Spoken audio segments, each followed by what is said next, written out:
Bonjour à toutes et à tous. Je suis Adeline Acou, je suis responsable de projet prévention chez Harmonie Mutuelle et j'ai la chance d'animer ce cycle de santé des femmes. Et c'est avec grand plaisir qu'Harmonie Mutuelle vous accueille aujourd'hui pour cette première rencontre santé de l'année qui sera sur l'activité physique, les nouveaux réflexes pour bouger plus au quotidien. Et nous sommes convaincus que le meilleur médicament, c'est le mouvement. Et la preuve, on a permis de mettre en mouvement plus de 48 personnes à la 10e édition le week-end dernier d'Harmonie Mutuelle Sud de Paris. Donc, nous lançons en 2025 une deuxième édition du cycle de webinaire sur la santé des femmes, après le succès de l'édition en 2024, avec plus de 11 000 personnes qui se sont inscrites. Donc, cette année, ce cycle passait sous le signe du mouvement de l'éco-santé, qui a été lancé en novembre dernier, dont les piliers, c'est d'agir sur votre santé plus tôt, plus vite et autrement. Donc, ce programme est exclusivement réservé aux adhérents et adhérentes d'Harmonie Mutuelle. Femmes ou hommes, nous sommes tous concernés par la santé des femmes. Et il a pour objectif de vous sensibiliser sur des thématiques préventives de santé des femmes, l'activité physique, la santé mentale, la santé sexuelle, la santé environnementale, l'alimentation, la ménopause, l'autodéfense et la vie professionnelle. Pour cette édition 2025, 8 rencontres santé en direct ont été programmées et 5 d'entre elles seront également disponibles en podcast pour que vous puissiez en profiter où que vous soyez. Nous vous proposons différentes thématiques animées par des experts qui vous partageront conseils pratiques et points de repère. Donc n'hésitez pas à vous inscrire via le lien joint dans la barre de conversation à droite. Pour le bon déroulement de cette séance, vos micros et caméras sont coupés, mais si vous avez des commentaires ou des questions au cours de la conférence, je vous invite à les inscrire dans l'onglet chat en bas de votre écran. Magali Bastos, kinésithérapeute spécialiste dans le travail de la posture, qui nous allons laisser la parole dans quelques instants, collabore régulièrement avec notre partenaire Yogi. Donc Fabrice et Magali, c'est à vous et je vous souhaite à toutes et à tous une agréable rencontre. Merci beaucoup Adeline pour cette introduction et bienvenue à toutes et à tous. On espère qu'il y a des hommes qui participent à ce webinaire. Alors, quel est le programme de cette heure qu'on va passer ensemble ? On va voir comment bouger plus au quotidien et contrer les effets délétères de la sédentarité pour les femmes. On va avoir une partie un tout petit peu plus théorique au début avec pourquoi il faut insérer du mouvement. Et Magali va nous expliquer comment tout ça fonctionne. Et puis après, on va voir comment faire concrètement, Magali, pour réinstaurer du mouvement et améliorer 3 dimensions de la santé de la femme. La santé menstruelle et hormonale, la santé physique et enfin la santé mentale avec le stress. Et on va parler des muscles du stress dont Magali est l'experte. Alors Adeline a présenté Magali en quelques mots, mais je compléterai juste, et puis tu me diras si j'ai oublié des choses. Magali est une experte des troubles musculo-squelettiques. Ça fait plus de 20 ans que Magali est kinésithérapeute. Et donc réinstaurer du mouvement au quotidien est un des objectifs de Magali, d'essayer de le rendre accessible au plus grand nombre, et donc aux femmes, bien sûr. Voilà pour Magali. Donc moi, je suis Fabrice, je travaille chez Akayogi, et on va commencer, et on va rentrer dans le vif du sujet, Magali. Pourquoi est-ce qu'il faut bouger davantage ? On dit souvent qu'il faut bouger davantage, mais est-ce que tu peux nous expliquer pourquoi ? Alors déjà, merci de me recevoir, Fabrice. Donc effectivement, l'important, c'est de bouger parce que, comme l'a dit Adeline, le meilleur médicament, c'est le mouvement. Et dans nos quotidiens où on est de plus en plus sédentaire, où effectivement la technologie nous amène à rester de longues heures assises, il faut effectivement réinstaurer du mouvement pour en avoir les bienfaits, pour diminuer les douleurs chroniques qui peuvent apparaître, pour redonner de la mobilité, pour diminuer le stress également, et pour limiter tout un nombre important de risques qui sont néfastes pour la santé et qui sont apparus de plus en plus, dont on n'avait pas conscience. Et depuis que les gens sont de plus en plus sédentaires, on s'aperçoit effectivement qu'il y a des pathologies qui n'étaient pas aussi présentes et qui émergent de plus en plus. Donc, il faut y faire attention. Il y a effectivement des études qui sont sorties, des études scientifiques, avec un petit peu une phrase d'accroche qui dit que sitting is the new smoking. Donc, effectivement, le but est de bouger, de ne pas rester assis de longues heures, parce que la sédentarité est très néfaste sur différents plans. Donc, je pense que vous devez voir la slide avec l'image sur effectivement les méfaits de la sédentarité. Donc, il y a des méfaits cardiovasculaires, ça augmente les risques cardiovasculaires de manière très nette.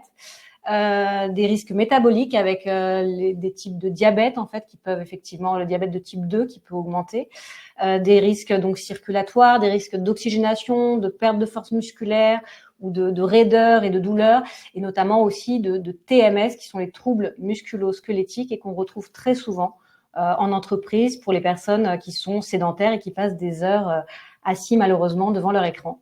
Voilà.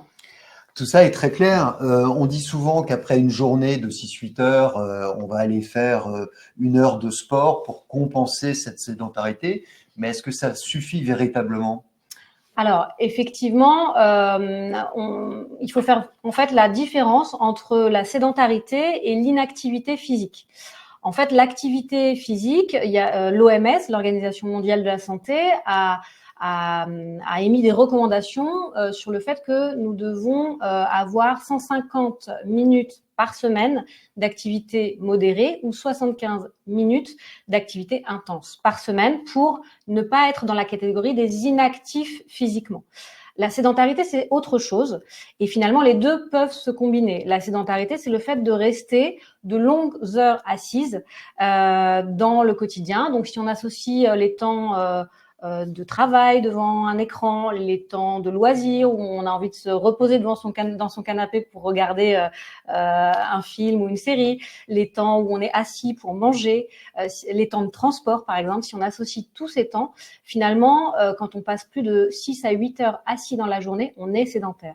Donc on peut très bien être actif, donc faire du sport pendant 1 heure par jour, et pour autant être quand même sédentaire. Donc c'est vraiment l'idée que il faut avoir ces deux notions en tête, et l'important c'est aussi de réintroduire du mouvement dans sa journée, et pas seulement essayer de compenser avec 1 heure de sport le soir, c'est très bien, mais il y a aussi le fait d'introduire du mouvement, j'ai envie de l'appeler quelque part un peu du micro-mouvement, pour justement donner cette notion que le mouvement doit être distillé tout au long de la journée pour ne pas rester de manière trop prolongée assise. D'accord. Donc, ce microdosing pour remettre un peu de mouvement à différents moments de la journée Exactement. est important pour la santé des femmes de façon à aller mieux. Et on peut très bien, j'imagine, ne pas avoir cette heure d'activité physique en fin de journée si on arrive et si on peut réinsuffler un peu de mouvement régulièrement tout au long de la journée. Oui, alors, faut pas non plus me faire dire ce que je veux pas dire, c'est-à-dire faire du sport, c'est toujours bien. Donc, il est quand même important d'essayer d'avoir des moments de sport dans la journée, mais le microdosing est une des techniques pour justement ne pas avoir ces temps de sédentarité qui s'associent à de l'inactivité physique. Il faut essayer de cumuler les deux. Voilà. Très bien.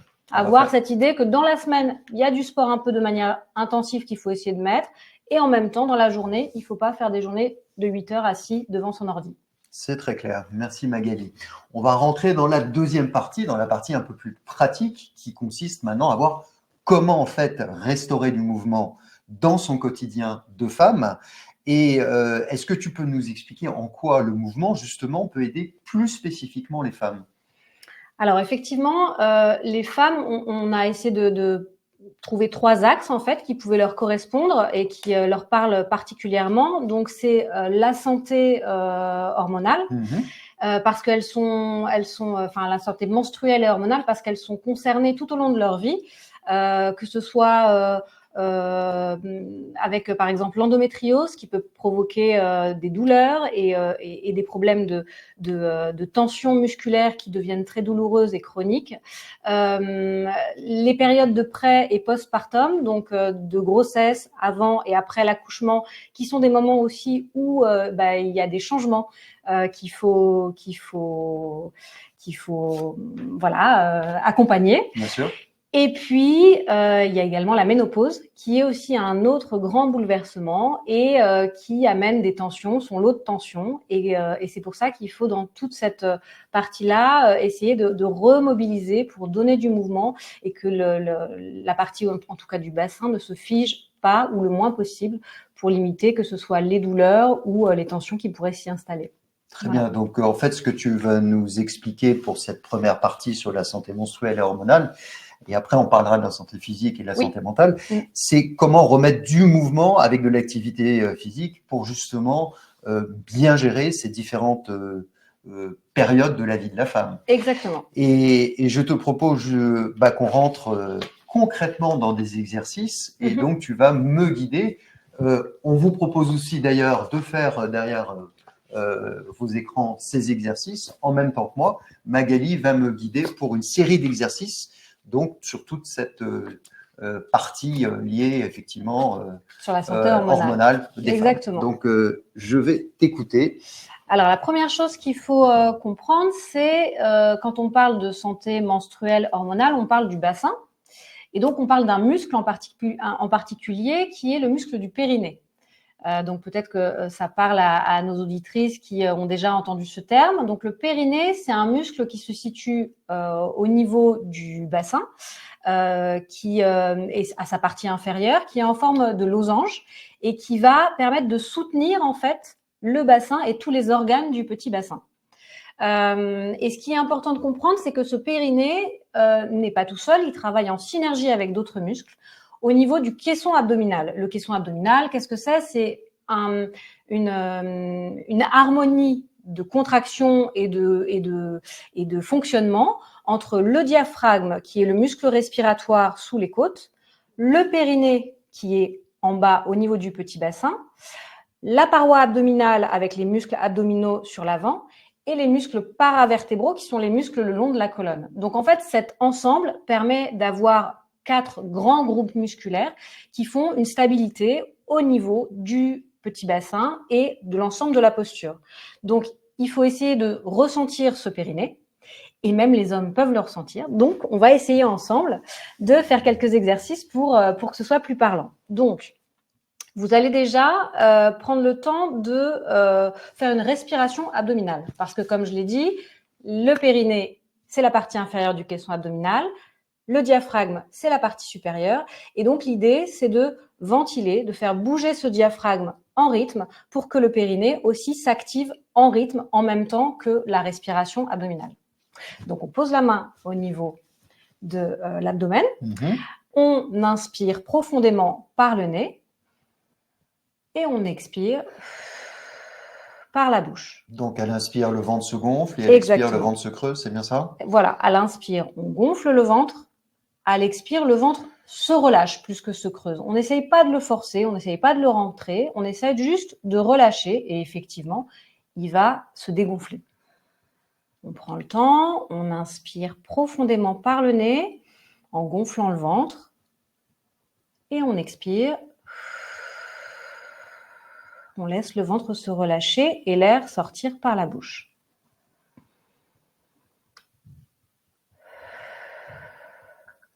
Donc sur cette respiration, on active le diaphragme et on va chercher justement à stimuler cette partie haute de ce fameux caisson abdominal. Une fois qu'on a fait ça, on peut poser les 2 mains de part et d'autre sur le bassin, de chaque côté du bassin, et on va donner de la mobilité à ce bassin, parce que donc le périnée est sur la partie inférieure, et donc on va inspirer toujours et creuser le dos, basculer le bassin vers l'avant, et expirer, arrondir le bas du dos, et basculer donc le bassin vers l'arrière. On inspire, on creuse, on fait ce qu'on appelle une antéversion, peut-être vous avez déjà entendu ce terme-là. On expire, on fait une rétroversion. On inspire bien, on creuse. Et donc, le bassin doit vraiment bouger. Et le dos, finalement, il suit, il creuse et il s'arrondit.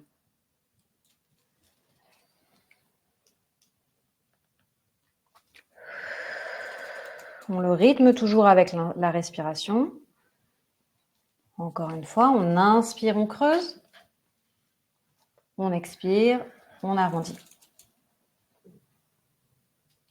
Une fois qu'on a fait ça, qu'on a donné de la mobilité au bassin et qu'on a travaillé le diaphragme, on va pouvoir maintenant travailler en position assise sur l'autograndissement. Donc cet autograndissement, on va Trouver le bassin dans une position neutre, ni en antéversion qu'on a vu tout à l'heure, ni en rétroversion, mais une position qui est un peu entre deux. Et puis, donc, on appelle une position neutre. Et puis, on va sentir qu'on va respirer profondément comme la respiration abdominale. On va essayer d'allonger la colonne comme si un fil nous tirait vers le plafond. Et on va en même temps contracter le périnée. Donc, ce muscle qui tapisse le bassin et qui peut avoir une contraction qu'on peut sentir en même temps qu'on allonge la colonne. Donc, on inspire profondément.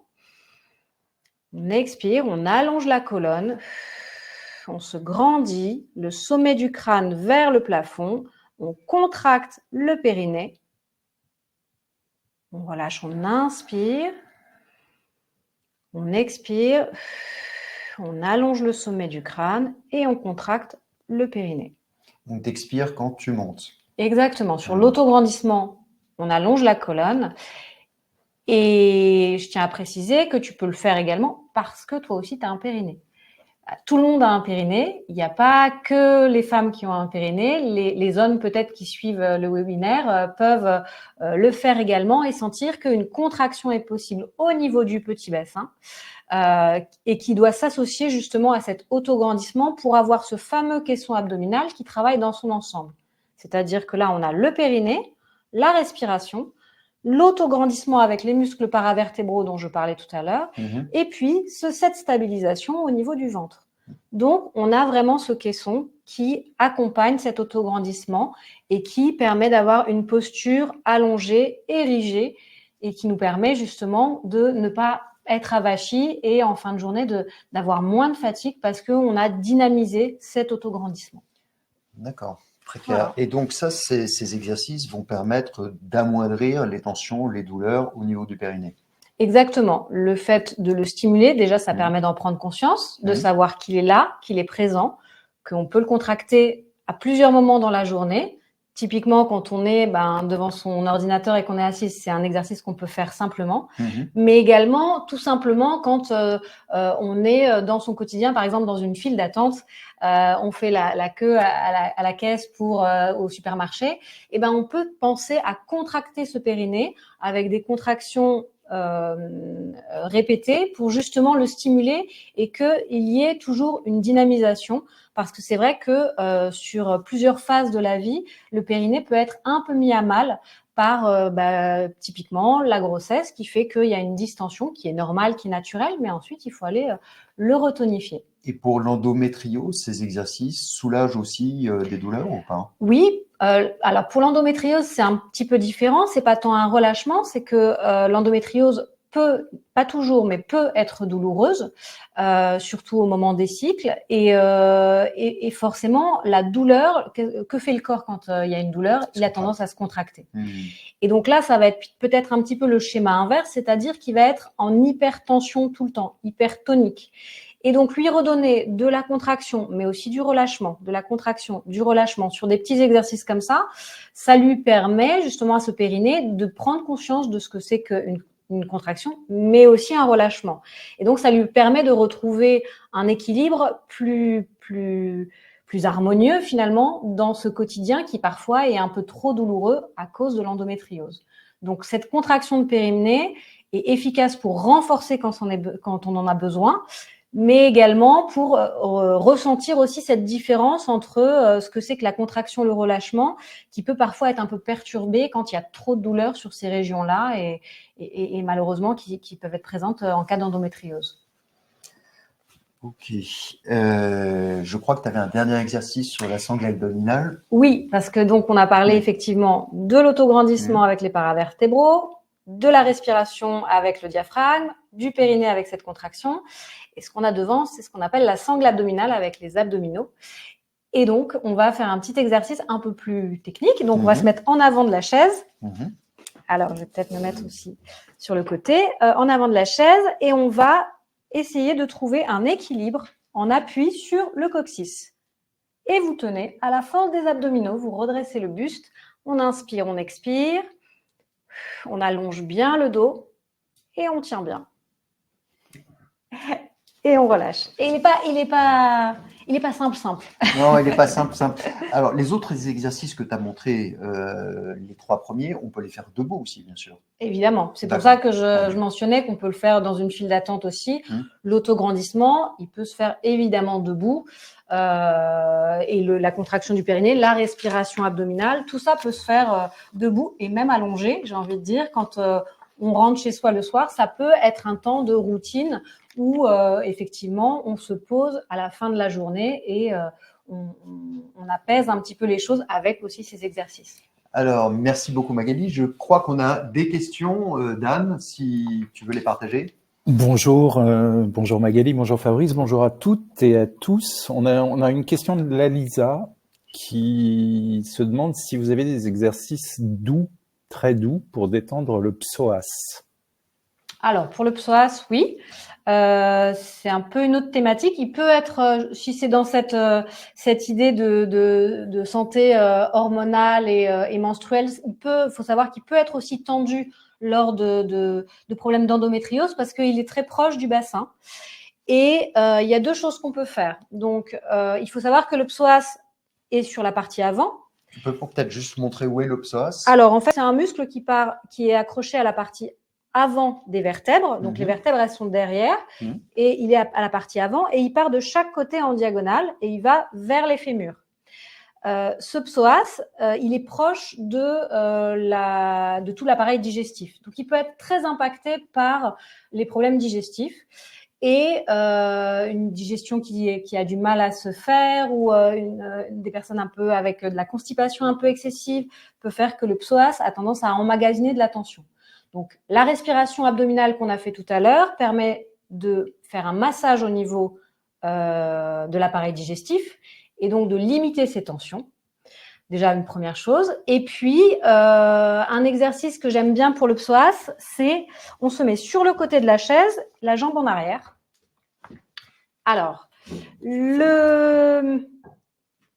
Je le fais en même temps. Ouais, donc la jambe droite en arrière, la jambe gauche en avant, les 2 mains sur cette jambe gauche. Voilà, on imagine que c'est le psoas droit. Voilà. Et on va essayer de redresser la posture. Voilà. Et d'inspirer dans la partie qu'on a ouverte ici au niveau abdominal. Donc, on inspire à droite. On expire, on redresse le buste, on allonge la colonne.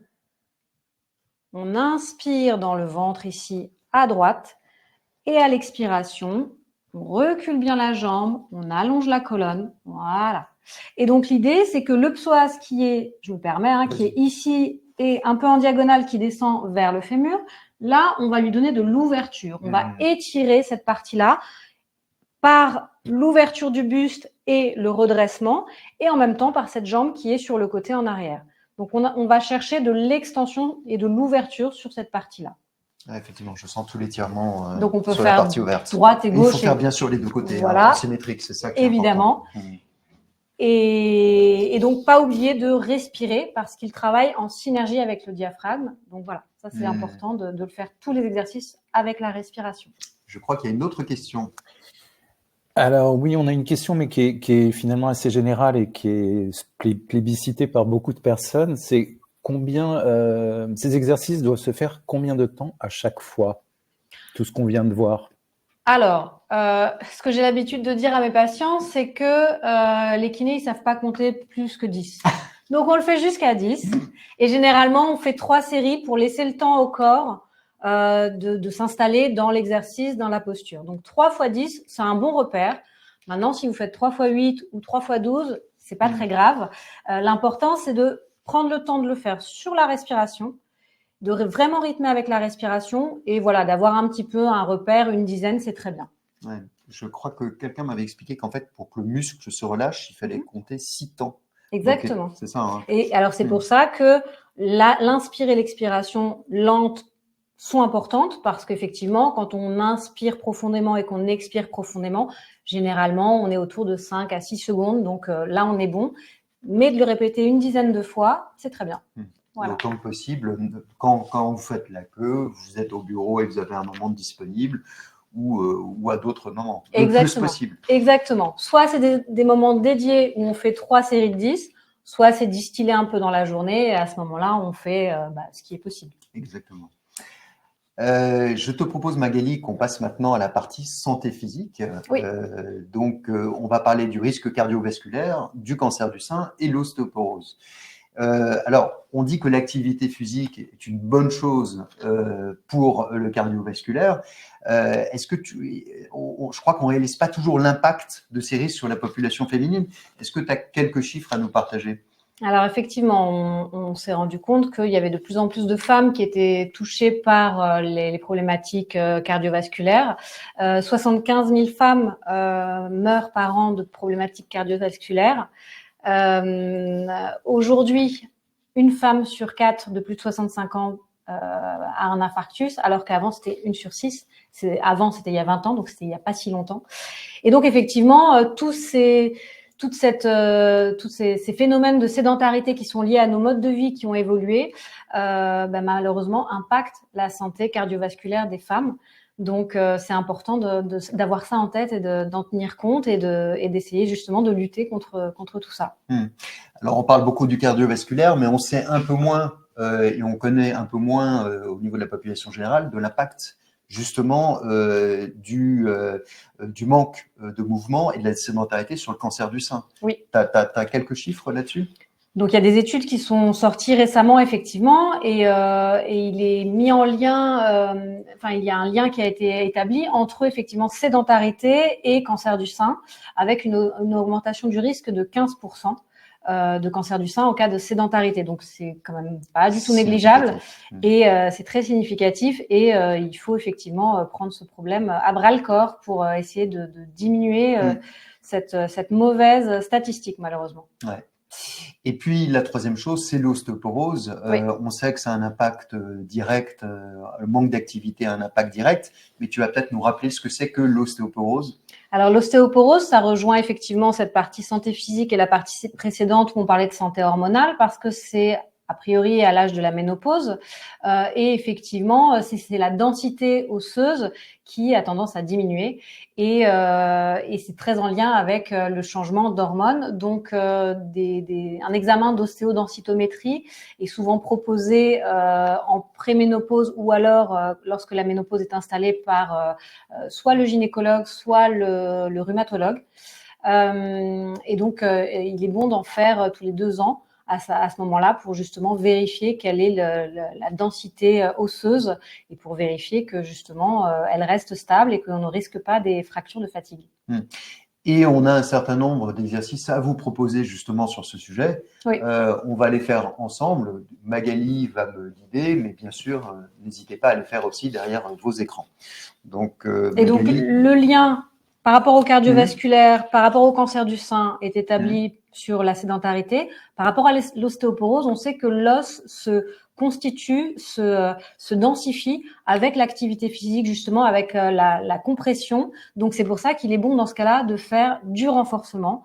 L'objectif de la première partie était plutôt de mobiliser pour redonner du mouvement aux zones qui sont un peu figées. Là, on va plutôt renforcer parce que dans toutes ces problématiques physiques, on cherche à bouger et à renforcer le corps. Voilà. Très bien. Qu'est-ce que tu me proposes d'abord comme premier exercice ? Je te propose de faire des squats. Je vous propose à tous de faire des squats. Alors, je vais peut-être me lever. Alors, on va se lever. Et puis, tu vas me guider. Alors, l'idée, ça va être… Je me mets derrière la chaise si je me souviens bien. On se sert quand même de la chaise parce que ça donne un repère à tout le monde pour savoir jusqu'à quel niveau on va descendre. Et donc, on va descendre, frôler la chaise comme si on voulait s'asseoir, mais bien sûr, on ne s'assoit pas.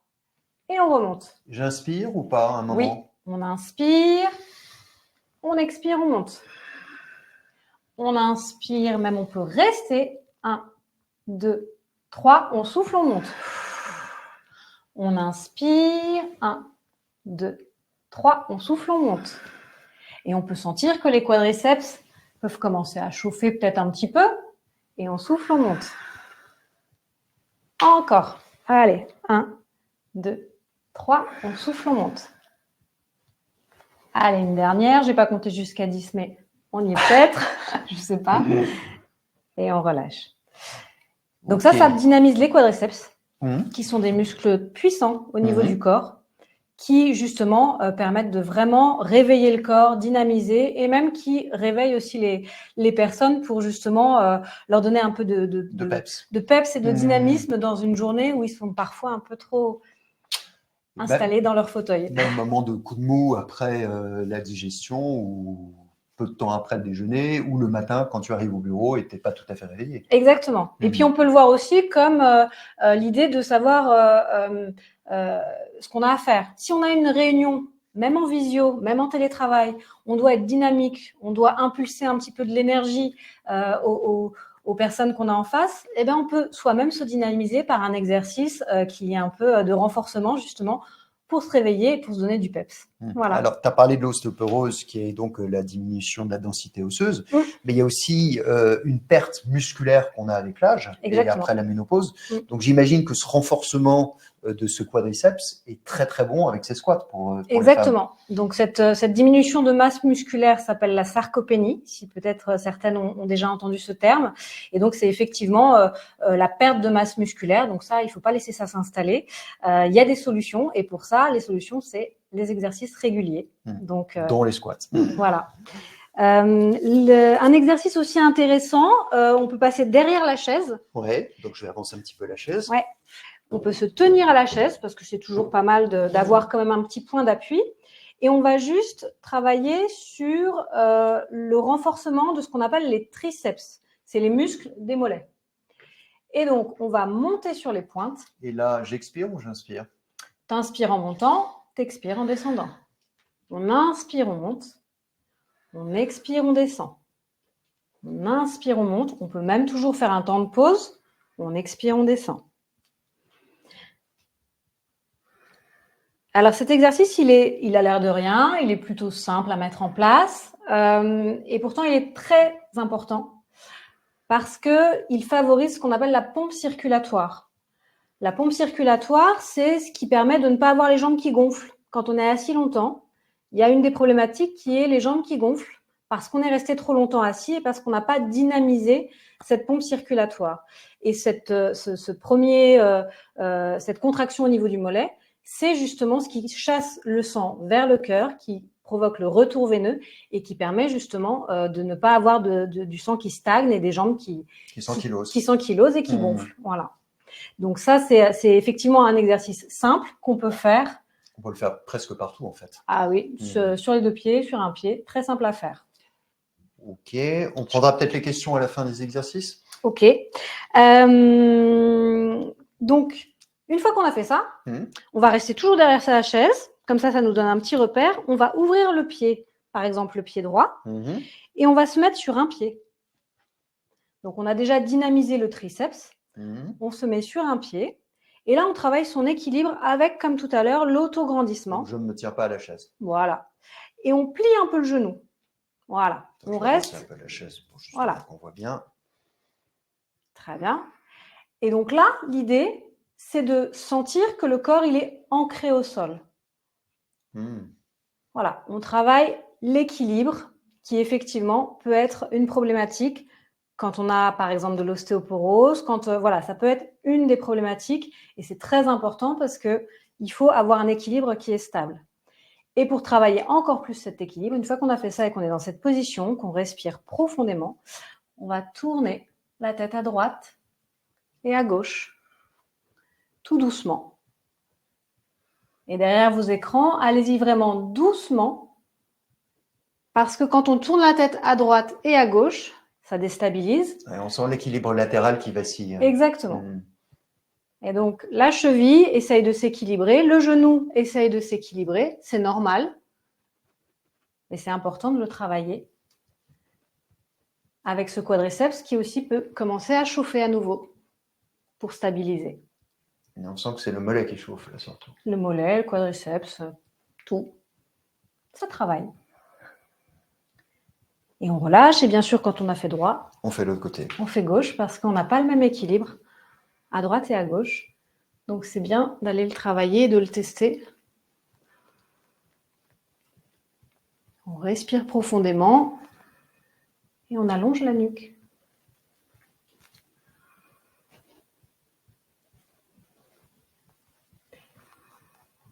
Un autre petit tips sur cet exercice-là, moi que j'aime bien donner à mes patients, c'est de leur dire de le faire en se brossant les dents. D'accord. Parce que c'est un moment, alors, on ne peut pas tout associer, on ne peut pas et se brosser les dents et tourner la tête, mais par contre, on sait qu'on se brosse les dents tous les jours, plusieurs fois par jour normalement, et donc on sait que c'est un moment où on va être devant son évier, donc on va avoir quelque chose de stable pour se stabiliser au cas où, et on va avoir une déstabilisation avec le mouvement de la brosse à dents qui est déjà suffisant pour que l'équilibre puisse être travaillé comme ça. Et ça te permet d'associer une habitude à une autre habitude. Exactement. Donc, ça permet de hacker un peu le quotidien pour intégrer une habitude supplémentaire sur quelque chose qu'on fait de toute façon naturellement. Alors, nous, on aime bien chez Akayuki parler d'intégration furtive, c'est-à-dire intégrer un mouvement au sein d'une habitude de façon à créer une nouvelle habitude. Exactement. Et ben, on est en mode furtif et on essaye de donner à son corps des raisons finalement et des petits tips pour qu'il puisse faire du mouvement dans la journée en fonction des petites problématiques qui peuvent apparaître et surtout pour ne pas laisser s'installer de la sédentarité. Voilà. Alors, je crois que tu avais un autre exercice à nous proposer, peut-être travailler, tu voulais nous faire travailler peut-être les bras ou... Ah oui, alors on a pris un poids. Mais évidemment, alors ça va être pour toi. Merci. Voilà. Mais évidemment, on peut le faire avec autre chose. Vous pouvez prendre des bouteilles d'eau. On a pris une bouteille d'eau d'ailleurs, juste pour montrer que même si ce n'est pas exactement le même poids, ça peut tout à fait faire l'affaire. On peut prendre une bouteille de jus d'abricot. Et donc, l'idée, ça va être… Avec les deux bras ? Oui, pourquoi pas. Même si ce n'est pas symétrique au niveau du poids, ce n'est pas grave. De renforcer les biceps. Donc, les biceps, c'est les muscles ici au niveau. Est-ce que ma posture est la bonne, Magali ? Des avant-bras. Oui, toujours en se redressant. Très bien. Toujours en respirant, jamais en apnée. On inspire, on souffle et on sent que les biceps sur la partie avant de l'avant-bras, du bras travaillent. Et bien sûr, essayer de prendre le même poids de chaque côté dans la mesure du possible. Exactement. Et on peut, quand on y est aussi, avec les poids, faire le renforcement des triceps. Donc, c'est les muscles à l'arrière. Pour le coup, là, on a fait les muscles à l'avant du bras. On peut travailler les muscles à l'arrière en prenant le poids sur le côté. On se penche un peu en avant et on recule les coudes vers l'arrière. Comme ça ? Exactement. Donc, le fait de reculer, voilà, ça va faire travailler les muscles à l'arrière ici, au niveau des bras. Et toujours en respirant. Exactement, toujours en respirant. Ok. Donc tout ça, ça permet de travailler le renforcement des bras qui peuvent aussi parfois être un peu mis à mal si on est trop longtemps statique dans la journée. Alors je crois qu'il y avait une question, Dan. Alors oui, il y a pas mal de questions, mais on va essayer de rester plutôt généraux. C'est juste pour vous dire aussi un petit peu que c'est difficile de répondre à des cas extrêmement particuliers vu le nombre de questions. Donc on va essayer de rester généraux. On a une question de Florie qui nous demande j'ai des collègues qui ont investi dans un tapis de marche pour être en mouvement pendant le travail. Est-ce que vous conseillez ce genre d'outils ? Alors, pourquoi pas ? Tout ce qui peut limiter la sédentarité est bon. Donc, pourquoi pas un tapis de marche ? Après, il faut bien sûr respecter un peu, faire attention à la sécurité parce qu'on a du mal à être très concentré sur un ordinateur quand on est focus sur une tâche qu'on est en train d'effectuer sur un ordinateur et être focus sur son équilibre et sur le déroulement du pas. Mais pourquoi pas, on peut aussi effectivement lire un document, donc être peut-être moins… c'est une idée. Il y a aussi les réunions qui se font en marchant maintenant. Donc c'est plutôt une bonne idée. Et juste si la sécurité est respectée, très bien. Alors merci beaucoup Magali. On a d'autres questions qui tournent plus autour des lombaires et du lumbago. Que faut-il penser des ceintures lombaires ? Faut-il les porter surtout en cas de crise douloureuse ? Et quel type d'exercice sinon si on a un peu mal dans les lombaires ? Alors, les ceintures lombaires. La ceinture lombaire, en fait, il faut voir ça un peu comme un carcan, un peu comme la minerve. C'est-à-dire que c'est quelque chose qui va verrouiller un petit peu la région lombaire, mais elle a exactement le trajet d'un muscle qu'on a tous, qui s'appelle le transverse. C'est un des muscles des abdominaux. Tu peux peut-être le montrer. Donc, il est au niveau du dos et il fait comme ça le tour jusqu'à l'avant. Il s'accroche en dessous du nombril et il ferme la partie avant au niveau des abdominaux. Donc, ce muscle existe. Dans ces cas-là, moi, ce que je préfère, c'est effectivement qu'on aille tonifier ou réveiller, parce que parfois, il n'y a pas juste à le renforcer, mais parfois, il y a tellement de douleur qu'il s'est un peu figé, en fait. Donc voilà, il faut aller le travailler. Maintenant, s'il y a vraiment une problématique de problème lombalgie aiguë avec une vraie douleur intense, il faut consulter. Il n'y a pas d'autre solution. Le but n'est pas de se mettre dans un carcan qui verrouille tout, mais de trouver des solutions. Donc, soit c'est juste ponctuel et dans ce cas-là, on active le transverse régulièrement, notamment avec l'exercice qu'on a fait tout à l'heure, assis sur la chaise, en tonification, en gainage. Soit c'est aigu et à ce moment-là, on consulte. Je pense avoir répondu à la question. Je pense. On a encore pas mal d'autres questions, mais qui sont... voilà, je pense qu'on a besoin de laisser encore un peu de place à vos exercices. Je reviendrai vers vous un petit peu plus tard. Alors, on va parler maintenant du stress et de la santé mentale. En tant que spécialiste de l'impact physique, tu as remarqué en fait, en tant qu'kiné, que ça pouvait avoir un impact sur certains muscles. Est-ce que tu peux nous en dire un petit peu plus ? Oui, donc en fait, le stress a effectivement un impact sur la santé physique et le contexte dans lequel on vit a un impact sur ce qu'on ressent à l'intérieur. Donc forcément, c'est présent et il faut en tenir compte. Maintenant, moi, j'ai identifié 5 muscles clés, effectivement, qui sont souvent concernés. Et on a tendance, nous, à l'exprimer par des phrases simples du quotidien en disant « je me sens oppressée » ou je suis crispée au niveau des mâchoires, je serre les dents parce qu'il y a une situation qui est complexe ». Et donc, tout ça, ça parle effectivement de ce que ressent la personne, mais ça parle aussi des muscles qui sont concernés. L'oppression, qui est thoracique, c'est souvent le diaphragme qui est complètement verrouillé. La tension au niveau des mâchoires, c'est souvent les masséters qui sont les muscles des mâchoires. Et donc voilà, j'en ai identifié 5 et c'est ceux-là sur lesquels je propose de travailler pour diminuer l'impact du stress. Alors, je crois qu'il y avait une slide justement sur le stress et le corps. Tu voulais nous parler de cette fameuse spirale justement entre le stress et le corps. Comment ça se met en place? Peut-être nous la commenter. On va la voir à l'écran, je pense. Donc effectivement, le stress augmente finalement le niveau de tension et en passant par l'activité physique et par des exercices spécifiques sur aussi ces muscles du stress, on peut redescendre le niveau de tension et retrouver un niveau plus acceptable aussi pour la personne. Et quand on reste sur un niveau de tension élevé avec un stress qui est élevé, l'organisme et la personne finit par s'habituer à ce nouveau niveau, ce nouveau seuil de tension. Et au fur et à mesure des années et du temps, ça s'accumule. Donc, il est bon de casser un peu ce cercle vicieux pour retrouver quelque chose de plus acceptable qui permet d'avoir une dynamique plus équilibrée au niveau du corps. Et là, dans le cas de la santé des femmes, ce que tu nous dis, c'est que en fait, on peut s'appuyer sur le corps pour diminuer le stress. Exactement.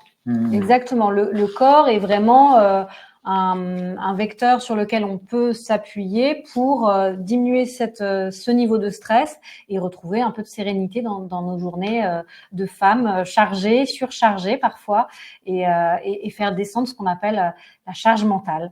Même si les hommes en prennent une partie aujourd'hui de plus en plus, et on les en remercie, voilà, on a effectivement cet appui sur le corps qui est notre premier allié pour justement essayer de diminuer ce stress. Donc de re-rentrer dans une spirale positive où on irait mieux physiquement et mentalement. Exactement. Alors je crois qu'on a 600 muscles dans notre corps, tu en as cité un certain nombre, on ne peut pas travailler sur les 600, toi tu en privilégies quelques-uns si j'ai bien compris.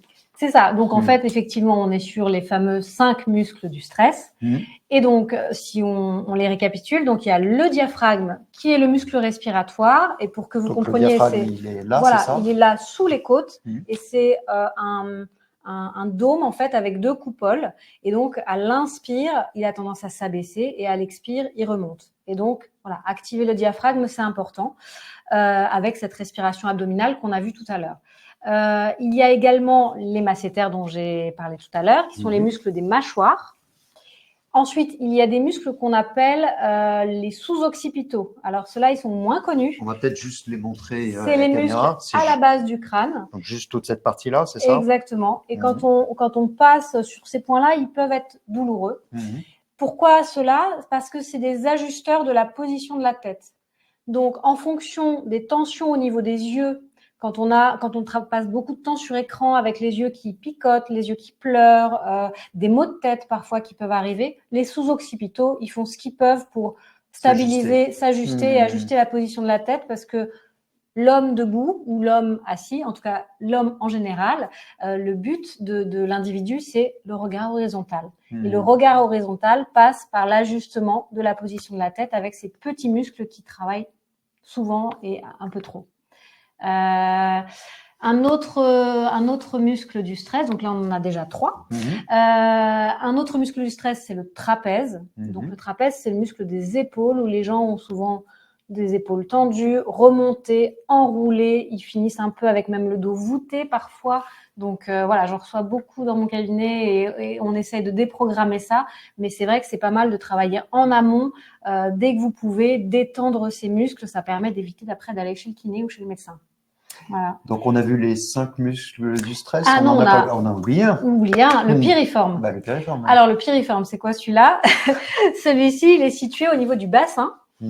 Et donc lui, finalement, les sous-occipitaux, ils ajustaient la position de la tête. Le piriforme, il ajuste la position du bassin. Et quand on est longtemps assis, eh ben, il se verrouille parce que le corps n'aime pas l'immobilité. Il se contracte. Et ensuite, quand on se déplie, c'est lui qui a du mal, quand on veut se déplier, c'est lui qui a du mal à s'ajuster dans sa longueur et qui freine un petit peu le mouvement, qui peut provoquer des douleurs en bas du dos, par exemple, parce que justement, il est trop crispé toute la journée. Alors, on va travailler sur 4 de ces muscles, parce que comme tu le disais, on a déjà travaillé sur le diaphragme avec la respiration ventrale. Par quoi tu veux commencer, Magali? Eh bien, on va commencer par le trapèze. Très bien. Allez, le plus simple. Alors, le trapèze. Donc, tu vas nous guider, donc je vous invite à le faire aussi si vous le souhaitez. Donc, le trapèze, pour comprendre, c'est un muscle qui part des cervicales, donc du cou, l'arrière du cou, qui descend jusqu'à l'épaule et qui ensuite descend au milieu du dos. Donc, c'est un grand losange et qui va tapisser tout le dos assez bas, en fait, en dorsale, assez bas. Donc, nous, on va s'occuper du trapèze supérieur, cette partie haute qui est des cervicales jusqu'à l'épaule. Et donc, Fabrice, tu vas mettre la main sur le côté. Donc, la main gauche sur le côté. Le poignet est relevé. La tête est inclinée à droite. La main droite vient se poser sur l'oreille gauche. Et une fois qu'on est comme ça, on inspire, on expire. Et en soufflant, on pousse doucement dans l'axe du bras. Mais la tête ne bouge plus. La main qui est sur l'oreille ne tire pas, c'est juste, elle stabilise simplement. D'accord. On inspire, en soufflant, on pousse dans l'axe du bras pour aller étirer le muscle au niveau ici de l'épaule. On inspire profondément et en soufflant, on pousse dans l'axe du bras. Et je reviens sur une inspire tout doucement. Exactement. Et on fait la même chose de l'autre côté. D'accord. Donc, on ne va pas le faire en symétrique, mais et donc, là. Voilà. Si ça craque un petit peu dans les cervicales, c'est normal ou pas, Magali? C'est ni normal ni anormal, c'est pas grave. Okay. On force pas. On fait toujours en fonction de ce que le corps peut donner ce jour-là. Donc, on y va progressivement. On tire pas trop fort sur la tête, mais on maintient la posture, on respire profondément et du coup, on voit aussi qu'on associe à chaque fois l'exercice demandé et toujours cette respiration abdominale qui est essentielle et qu'on essaye toujours de redynamiser. Donc, on a la combinaison de l'exercice sur le diaphragme et sur le trapèze. Très bien. Voilà. Alors, le deuxième exercice, les masséters. Les masséters, alors là, ça va être plus simple, on va les masser tout simplement. Donc, on pose les mains sur les tempes, un peu en avant de l'oreille, et puis on va exercer des pressions, des traits tirés verticaux pour descendre vers le bas de la mâchoire. Et on laisse un peu la bouche ouverte pour laisser la mâchoire se détendre. Et puis, on peut faire des petits massages circulaires juste en avant de la mâchoire, enfin juste en avant, pardon, de l'oreille, sur cette partie de mâchoire. Voilà. Il peut y avoir des douleurs qui apparaissent, que la personne ne sent pas et que là, elle met à jour parce que effectivement, ça peut être plus tendu d'un côté et de l'autre. Donc, on y va doucement. Et ça, c'est des massages assez simples qu'on peut faire vraiment régulièrement. Très bien. Autre exercice sur les sous-occipitaux. Donc, cette fois, effectivement, on est à nouveau sur du massage. Alors, je vais peut-être me tourner pour qu'on voit bien, justement. Ouais. Moi, je vais le faire de face pour que vous compreniez. Donc, vous mettez les mains en losange, comme ça. Voilà.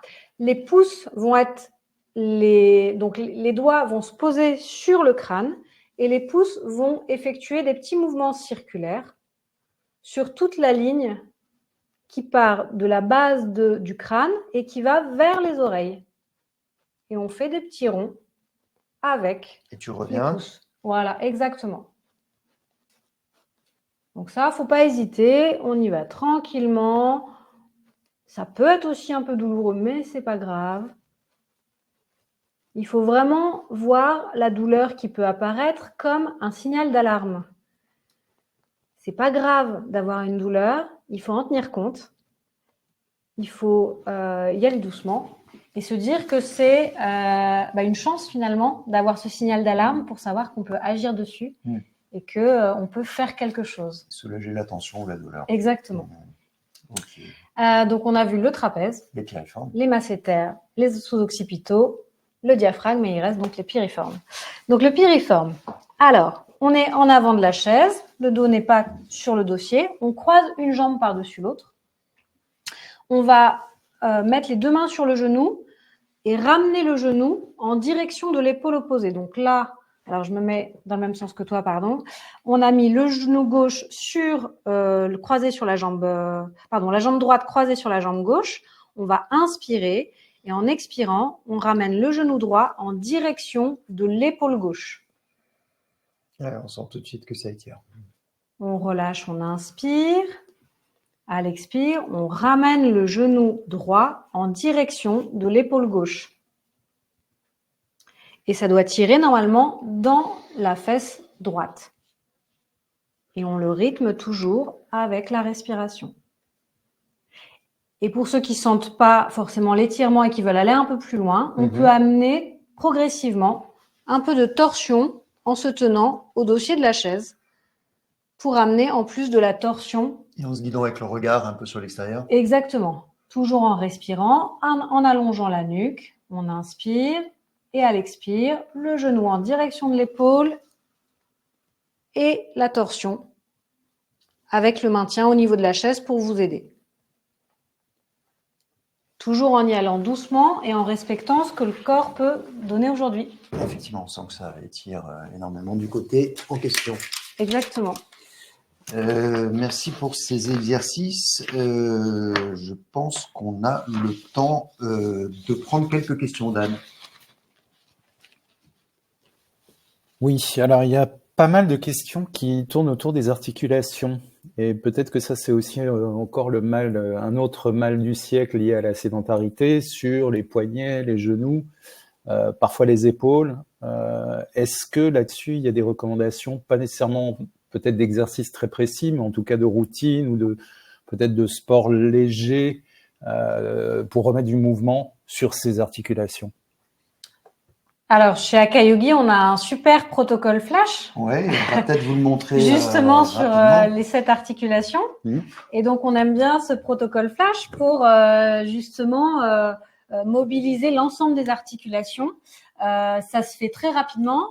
Très rapidement. Et l'idée est tout simple, c'est de partir du haut du corps vers le bas. Donc, de commencer par quelques mouvements justement pour les cervicales.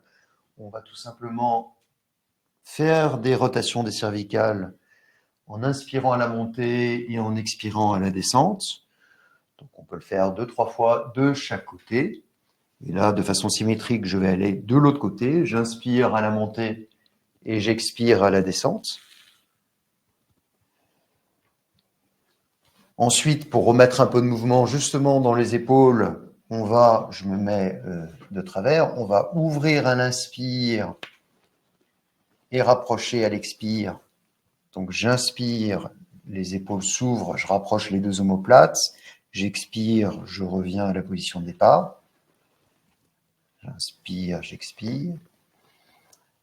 Et à contrario, je peux aller dans l'autre sens. J'expire, je ferme les épaules, je les réouvre. J'expire, je ferme les épaules. Sur les poignets, on va tout simplement inspirer à la montée, expirer à la descente. J'inspire, j'expire. J'inspire, j'expire. J'inspire, j'expire. Inspire, expire. Ensuite, pour toute la partie des lombaires, des hanches, je prends un écartement qui correspond à peu près à ma largeur de hanche et je vais faire dessiner des sortes de cercles, ellipses, en essayant de bouger le moins possible la tête pour vraiment que les hanches remettent du mouvement dans les hanches. Moi, je l'appelle la danse du ventre. Ouais, le hula hoop, la danse du ventre.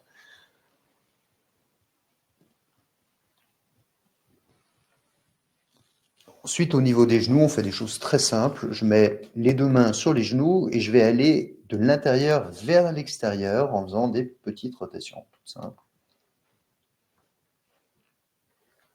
Et ensuite, de l'extérieur vers l'intérieur.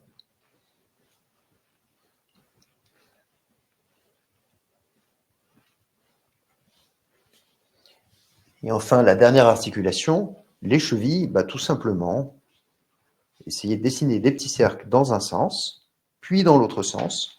Toujours intéressant de voir que c'est plus facile dans un sens que dans l'autre. Et puis de façon symétrique, l'autre pied, un cercle dans un sens, puis dans l'autre sens. Et on voit qu'en fait, en 2-3 minutes, on a mobilisé les 7 articulations majeures. Donc c'est un petit protocole flash extrêmement rapide que moi je fais dès que je peux, que ce soit en attendant le métro, dans une file d'attente à la boulangerie ou ailleurs. Donc un protocole flash que vous pouvez vraiment utiliser partout. J'espère que ça répond à la question. Dan, d'autres questions ? Pas pour l'instant. Il y a beaucoup de réactions aussi sur la régularité où vous faites, voilà, à quelle est-ce fréquence qu'il vaut mieux faire des petits ruisseaux font les grandes rivières, finalement une histoire de tempo au cours d'une journée, au cours d'une semaine. Comment est-ce qu'on arrive à organiser tous ces exercices?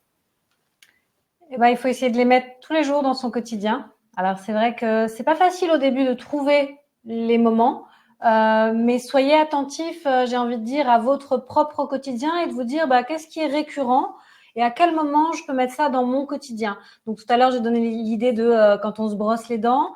Ça, normalement, c'est récurrent pour tout le monde.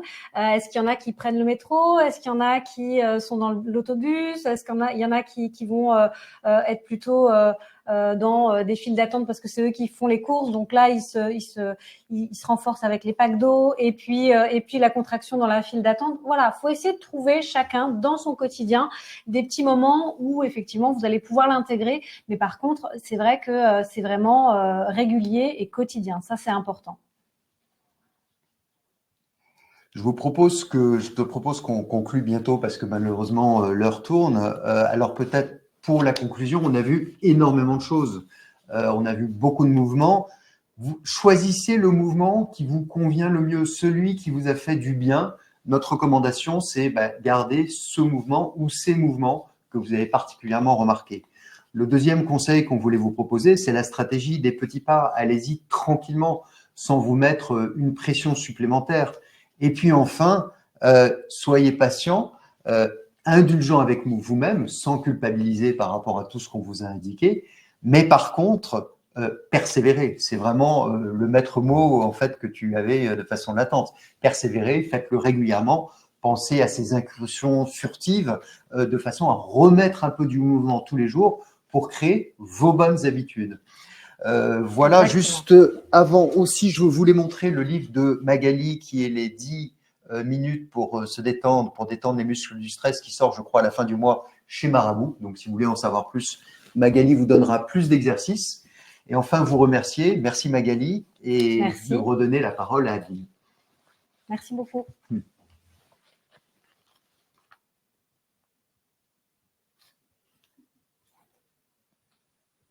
Donc Adeline, je pense que c'est toi de conclure. Ah oui, je commençais à conclure, mais j'avais pas mon micro, donc c'était normal. Merci beaucoup Magali et Fabrice, merci pour ces conseils, merci pour ces exercices au quotidien. Nous allons clore cette rencontre. Merci à tous pour votre participation et ces échanges. Pardon. Merci également de noter en fait via le questionnaire de satisfaction, ça prend quelques secondes, mais c'est important pour nous, en tout cas pour mieux adapter nos rencontres et vos besoins. Et le lien d'inscription pour les prochaines conférences est envoyé aussi sur le chat. Donc n'hésitez pas à vous inscrire.